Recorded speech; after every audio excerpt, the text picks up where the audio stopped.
नमस्कार साथियों, आज देश जी के ट्रिक में आप सभी का स्वागत है। दोस्तों, इस वीडियो में मैं आपके railway NTPC under graduate level exams के लिए जीके जीएस का टॉप 50 महत्वपूर्ण प्रश्नों को कराने वाला हूं, जो कि आपके एग्जाम्स के लिए काफी ज्यादा महत्वपूर्ण रहने वाला है।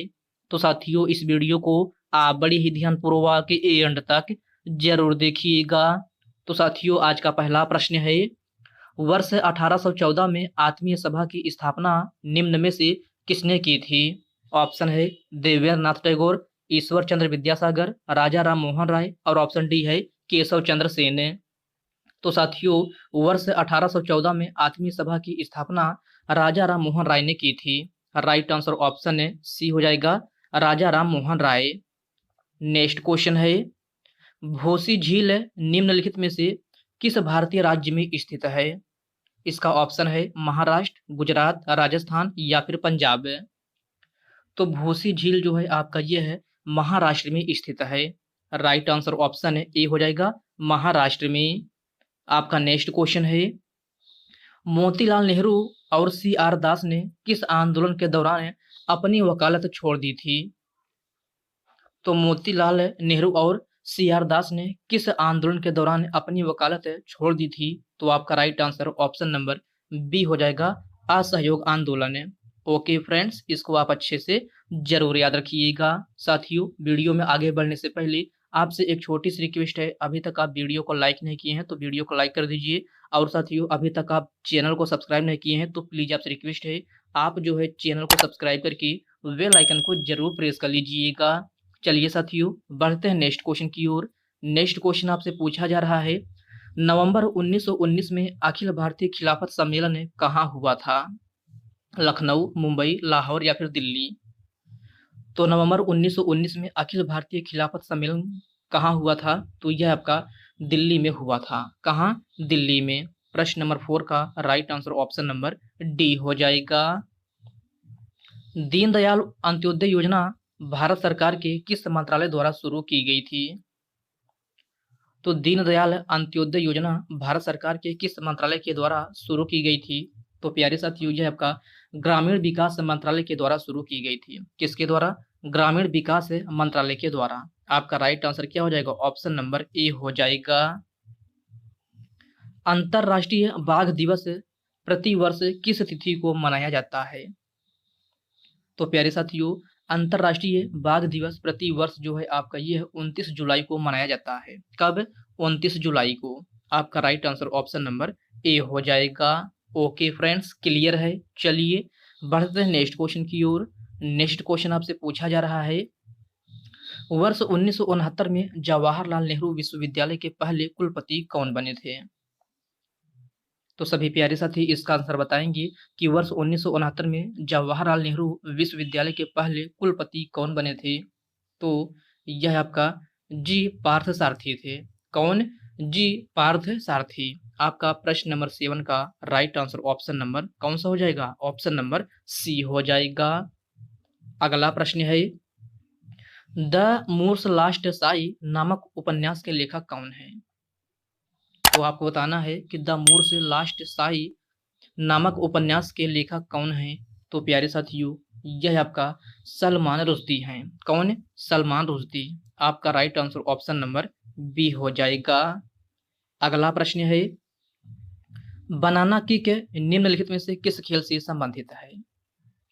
तो इसमें आपसे पूछा जा रहा है कि बनाना किक निम्नलिखित में से किस खेल से संबंधित है? फुटबॉल, आइस हॉकी, मुक्केबाजी या फिर क्रिकेट? आपका right answer option number A हो जाएगा, फुटबॉल से। बनाना किक जो है आपका किस खेल से संबंधित है? तो यह आपका फुटबॉल खेल से संबंधित है। लवलीना बोरगोहेन का संबंध है किस खेल से है? तो प्यारे साथियों, आपको बताना है कि लवलीना बोरगोहेन का संबंध है किस खेल से है? तो इनका संबंध जो है मुक्केबाजी से है। किससे? मुक्केबाजी से। आपका right answer option number C हो जाएगा। डांगर दरबार मेला सॉरी फ्रेंड्स, डांग दरबार मेला प्रति वर्ष किस राज्य में आयोजित किया जाता है? तो इसमें आपसे पूछा जा रहा है कि डांग दरबार मेला प्रति वर्ष किस राज्य में आयोजित किया जाता है? महाराष्ट्र, गुजरात, मध्य प्रदेश या फिर राजस्थान? आपका right answer option number B हो जाएगा, गुजरात है। डांग दरबार मेला प्रति वर्ष जो है आपका किस राज्य में आयोजित किया जाता है? तो यह आपका गुजरात राज्य में आयोजित किया जाता है। हरित क्रांति का पर्यावरण पर महत्वपूर्ण नकारात्मक प्रभाव क्या था? तो इसमें आपसे पूछा जा रहा है कि हरित क्रांति का पर्यावरण पर महत्वपूर्ण नकारात्मक प्रभाव क्या था? तो साथियों, यह आपका मृदा क्षरण था। क्या? मृदा क्षरण। आपका राइट आंसर क्या हो जाएगा? ऑप्शन नंबर ए हो जाएगा। ओके फ्रेंड्स, नेक्स्ट क्वेश्चन है, वर्ष 1530 में बाबर को पहली बार कहाँ दफनाया गया था? तो वर्ष 1530 में बाबर को पहली बार कहाँ दफनाया गया था? तो साथियों, इससे जो है आपका आगरा में दफनाया गया था। कहाँ? आगरा में। आपका right answer option number A हो जाएगा। चोल साम्राज्य में वेट्टी शब्द निम्नलिखित में से किससे संबंधित है? तो सभी प्यारे साथी इसका आंसर बताएंगे कि चोल साम्राज्य में वेट्टी शब्द किससे संबंधित है? तो यह आपका जबरन श्रम से संबंधित है। किससे? जबरन श्रम से। आपका प्रश्न नंबर 14 का करेक्ट आंसर ऑप्शन सी हो जाएगा। बौद्ध धर्म में भिक्षुणी बनने वाली पहली महिला कौन थी? तो बौद्ध धर्म में भिक्षुणी बनने वाली पहली महिला कौन थी? तो साथियों, यह आपका महाप्रजापति गौतमी थी। कौन? महाप्रजापति गौतमी। तो आपका right answer option number A हो जाएगा। एक कार्य किसे कहा जाता है जहां एक ही नर्तक एक ही प्रदर्शन में कई भूमिकाएं निभाता है? तो क्वेश्चन को ध्यान से पढ़िएगा। इसमें आपसे पूछा जा रहा है कि एक कार्य किसे कहा जाता है जहां एक नर्तक एक ही प्रदर्शन में कई भूमिकाएं निभाता है? तो यह आपका भरतनाट्यम है। कौन सा? भरतनाट्यम। आपका right answer option number D हो जाएगा। साथियों, भरतनाट्यम किस राज्य का प्रसिद्ध शास्त्रीय लोक नृत्य शैली है? तो यह आपका तमिलनाडु का है। कहाँ का? तमिलनाडु का। बात की जाए कथक कहाँ का है? तो यह आपका यूपी का है। कुचिपुड़ी कहाँ का है? तो आंध्र प्रदेश का है। कथकली कहाँ का है? तो यह आपका केरल राज्य का है। तो इन सभी पॉइंट को आप अच्छे से जरूर याद रखिएगा। ये भी क्वेश्चन आपके एग्जाम में पूछे जा सकते हैं कि कथकली कहाँ का है, कुचिपुड़ी कहाँ का है, या फिर कथक कहाँ का है। तो मैंने आपको सभी को बता दिया है, तो इसको आप अच्छे से जरूर याद रखिएगा। अगला प्रश्न है, हल्ली सा का एक सामूहिक नृत्य है जो मूलतः किस राज्य का है? तो हल्ली सा का एक सामूहिक नृत्य है जो मूलतः किस राज्य का है? तो प्यारे साथियों, यह आपका गुजरात राज्य का है। कहाँ का? गुजरात राज्य का। आपका राइट आंसर क्या हो जाएगा? ऑप्शन नंबर ए हो जाएगा। प्रथम राष्ट्रमंडल खेलों का आयोजन किस वर्ष किया गया था? तो मेरे प्यारे साथियों, प्रथम राष्ट्रमंडल खेलों का आयोजन जो है आपका यह 1930 ईस्वी में किया गया था। कब? 1930 ईस्वी में। आपका right answer option number C बन जाएगा। ICAR गन्ना प्रजनन संस्थान कहाँ पर स्थित है? तो ICAR गन्ना प्रजनन संस्थान कहाँ पर स्थित है? बेल्लोर, कुड्डालोर, कोयम्बटूर, या फिर ऑप्शन डी है तिरुनेलवेली। तो प्यारे साथियों, ICAR गन्ना प्रजनन संस्थान जो है आपका यह है कोयम्बटूर में स्थित है। कहाँ? कोयम्बटूर में। तो आपका राइट आंसर क्या हो जाएगा? ऑप्शन नंबर सी हो जाएगा। मीर कासिम का नाम भारत के निम्न में से किस युद्ध से संबंधित है? तो मीर कासिम का नाम भारत के किस युद्ध से संबंधित है? तो यह आपका बक्सर का युद्ध से संबंधित है। किससे? बक्सर का युद्ध से। आपका राइट आंसर क्या हो जाएगा? ऑप्शन नंबर ए हो जाएगा। साथियों, बक्सर का युद्ध कब हुआ था? तो बक्सर का युद्ध जो है आपका 1764 ईस्वी में हुआ था। कब? 1764 ईस्वी में। प्लासी का युद्ध कब हुआ था? तो प्लासी का युद्ध 23 जून। कब?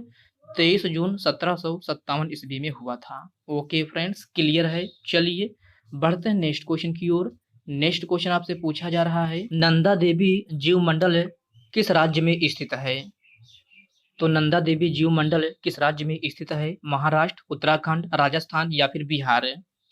तो प्यारे साथियों, नंदा देवी जीव मंडल जो है आपका यह उत्तराखंड में स्थित है। कहाँ? उत्तराखंड में। आपका right answer option number B हो जाएगा। अगला प्रश्न है, निम्न में से मानस राष्ट्रीय उद्यान भारत के किस राज्य में स्थित है? तो प्यारे साथियों, मानस राष्ट्रीय उद्यान जो है आपका यह है असम राज्य में स्थित है। किस राज्य में? असम राज्य में। आपका प्रश्न नंबर 22 का right answer option number A हो जाएगा। अंगूर के बेल निम्न में से किसका एक उदाहरण है? तो प्यारे साथियों, अंगूर के बेल निम्न में से किसका एक उदाहरण है? तो साथियों, यह आपका आरोही का एक उदाहरण है। किसका? आरोही। तो आपका राइट आंसर क्या हो जाएगा? आपका right answer option number A हो जाएगा। ओके फ्रेंड्स, इसको आप अच्छे से जरूर याद रखिएगा। नेक्स्ट क्वेश्चन है, विनी महाजन किस राज्य की पहली महिला मुख्य सचिव थी? तो विनी महाजन किस राज्य की पहली महिला मुख्य सचिव थी? तो प्यारे साथियों, यह आपका पंजाब राज्य की पहली महिला मुख्य सचिव थी। कहाँ की? पंजाब राज्य की। तो आपका प्रश्न नंबर 24 का right answer option number D हो जाएगा। बागोरुम्बा किस समुदाय के लोगों द्वारा किया जाने वाला एक सामूहिक नृत्य है? तो बागोरुम्बा किस समुदाय के लोगों द्वारा किया जाने वाला एक सामूहिक नृत्य है? तो आपका राइट आंसर ऑप्शन नंबर कौन सा हो जाएगा? ऑप्शन नंबर बी हो जाएगा, बोडो। प्रश्न नंबर 25 का राइट आंसर ऑप्शन बी हो जाएगा। किस राज्य में वैली ऑफ फ्लावर्स राष्ट्रीय उद्यान स्थित है? ऑप्शन है कर्नाटक में, महाराष्ट्र में, राजस्थान में या फिर उत्तराखंड में। तो वैली ऑफ फ्लावर्स राष्ट्रीय उद्यान किस राज्य में स्थित है? तो यह आपका उत्तराखंड में स्थित है। कहाँ? उत्तराखंड में। आपका राइट आंसर ऑप्शन डी हो जाएगा। गिर राष्ट्रीय उद्यान किस राज्य में स्थित है? तो गिर राष्ट्रीय उद्यान जो है आपका यह किस राज्य में स्थित है? तो प्यारे साथियों, यह आपका गुजरात राज्य में स्थित है। राइट आंसर ऑप्शन ए हो जाएगा, गुजरात राज्य में। साथियों, गिर राष्ट्रीय उद्यान किस लिए प्रसिद्ध है? तो यह आपका शेर के लिए प्रसिद्ध है। यहाँ पर शेर जो है सबसे अधिक मात्रा में पाए जाते हैं। अगला प्रश्न है, निम्न में से कौन सी अर्थव्यवस्था किसी देश की राज्य वित्त नीति का भाग नहीं होता है? क्वेश्चन को ध्यान से पढ़िएगा। इसमें आपसे पूछा जा रहा है कि कौन सी अर्थव्यवस्था किसी देश की राज्य वित्त नीति का भाग नहीं होता है? तो यह आपका अर्थव्यवस्था में धन की आपूर्ति है। क्या? अर्थव्यवस्था में धन की आपूर्ति। तो आपका राइट आंसर क्या हो जाएगा? ऑप्शन नंबर ए हो जाएगा। निम्न में से कौन सी बीमारी में बुखार, खांसी और वजन घटने के साथ साथ प्रायः फेफड़ों में विकसित हो जाता है? तो यह कौन सा है? मलेरिया, डेंगू, रानीखेत या फिर क्षय रोग? तो यह आपका क्षय रोग है। आपका प्रश्न नंबर 29 का राइट आंसर ऑप्शन डी हो जाएगा, क्षय रोग। जनगणना 2011 के अनुसार 41% से अधिक घरों में सर्वाधिक प्रचलित पेयजल स्रोत कौन सा पाया गया? तो इसमें आपसे पूछा जा रहा है कि जनगणना 2011 के अनुसार 41% से अधिक घरों में सर्वाधिक प्रचलित पेयजल स्रोत कौन सा पाया गया? तो यह आपका हैंडपंप या ट्यूबवेल था। क्या? हैंडपंप या ट्यूबवेल। तो आपका राइट आंसर क्या हो जाएगा? ऑप्शन नंबर बी हो जाएगा। ओके फ्रेंड्स, क्लियर है। चलिए बढ़ते हैं नेक्स्ट क्वेश्चन की ओर। नेक्स्ट क्वेश्चन आपसे पूछा जा रहा है, इंडिया ऑफ माई ड्रीम्स नामक पुस्तक के लेखक कौन थे? तो इंडिया ऑफ माई ड्रीम्स नामक पुस्तक के लेखक कौन थे? तो प्यारे साथियों, यह आपका एम के गांधी थे। कौन? एम के गांधी। तो आपका राइट आंसर क्या हो जाएगा? ऑप्शन नंबर ए हो जाएगा। अगला प्रश्न है, गुड अर्थ नामक पुस्तक के लेखक कौन है? तो गुड अर्थ नामक पुस्तक के लेखक कौन है? तो यह आपका पर्ल एस बक है। कौन? Pearl S Buck. आपका प्रश्न नंबर 32 का right answer option number A हो जाएगा। अगला प्रश्न है, प्राचीन भारत में व्यापारी काफिलों के नेता को क्या कहा जाता था?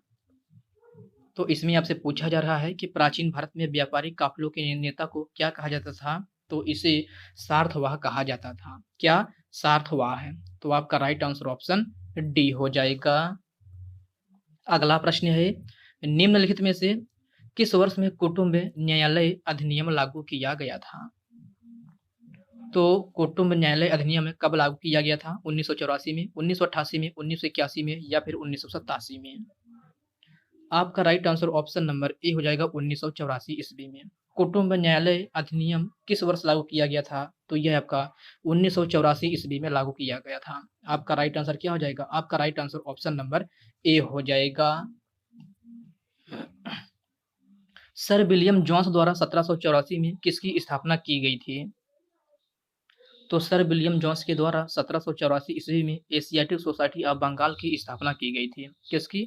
एशियाटिक सोसाइटी ऑफ बंगाल की। तो आपका राइट आंसर क्या हो जाएगा? ऑप्शन नंबर सी हो जाएगा। द सोशल कंट्रैक्ट नामक पुस्तक किसने लिखी? तो द सोशल कॉन्ट्रैक्ट नामक पुस्तक किसने लिखी? तो प्यारे साथियों, यह आपका रूसो के द्वारा लिखी गई है। किसके द्वारा? रूसो के द्वारा। आपका right answer option number A हो जाएगा। मिडनाइट्स चिल्ड्रन पुस्तक के लेखक कौन है? तो प्यारे साथियों, आपको बताना है कि मिडनाइट्स चिल्ड्रन पुस्तक के लेखक कौन है। तो यह आपका सलमान रुश्दी है। कौन? सलमान रुश्दी। आपका प्रश्न नंबर 37 का राइट आंसर ऑप्शन सी हो जाएगा, Salman Rushdie. Okay friends, clear है। चलिए बढ़ते हैं नेक्स्ट क्वेश्चन की ओर। नेक्स्ट क्वेश्चन आपसे पूछा जा रहा है, होला मोहल्ला त्योहार निम्न में से किस समुदाय के द्वारा मनाया जाता है? जैन समुदाय, सिख समुदाय, बौद्ध समुदाय या फिर इनमें से कोई नहीं। तो होला मोहल्ला त्योहार जो है आपका, यह है सिख समुदाय के द्वारा मनाया जाता है। किसके द्वारा? सिख समुदाय के द्वारा। तो आपका राइट आंसर क्या हो जाएगा? आपका right answer option number B हो जाएगा।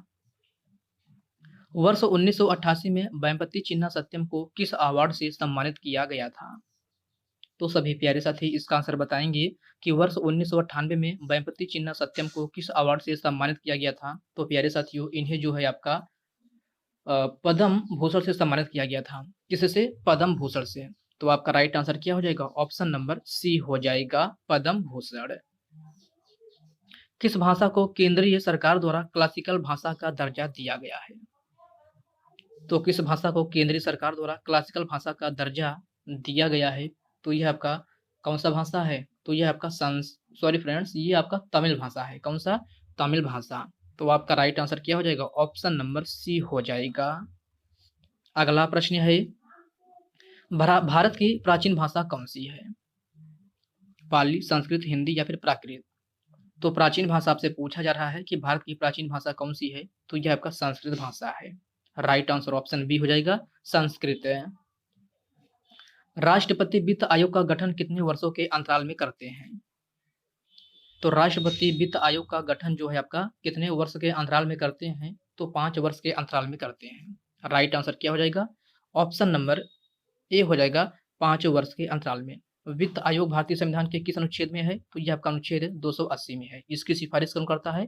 तो राष्ट्रपति करता है।